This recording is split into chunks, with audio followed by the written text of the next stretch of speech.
ഈ ദുനിയാവിൽ ഒരു പരീക്ഷണം വരുമ്പോ, ഒരു രോഗം വരുമ്പോ, ഒരു ദുഃഖം വരുമ്പോ, ഒരു പ്രകൃതി ദുരന്തം വരുമ്പോ, ആ വന്നതിന്റെ പേരിൽ അള്ളാനെ കുറ്റം പറയാനല്ല, പടച്ചതമ്പുരാന്റെ കാരുണ്യത്തെ ചോദ്യം ചെയ്യാനല്ല. പിന്നെയോ വിശ്വാസി മനസ്സിലാക്കേണ്ടതെന്നറിയുമോ? ഈ ദുനിയാവ് പരീക്ഷണങ്ങളുടെ ലോകമാണ്, ഈ ദുനിയാവ് പ്രതിസന്ധികളുടെ ലോകമാണ്, ഈ ദുനിയാവ് ഈ പരീക്ഷണങ്ങളുടെയും പ്രതിസന്ധികളുടെയും ലോകമാണ്.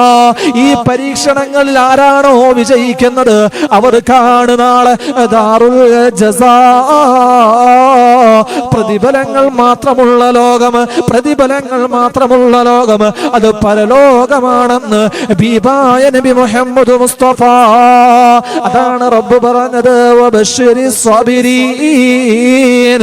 ഈ ദുനിയാവിലെ പരീക്ഷണങ്ങളിൽ ആർക്കാണോ ക്ഷമിക്കാൻ കഴിയുന്നത് അവർക്ക് നാളെ ദാറുൽ ജസാ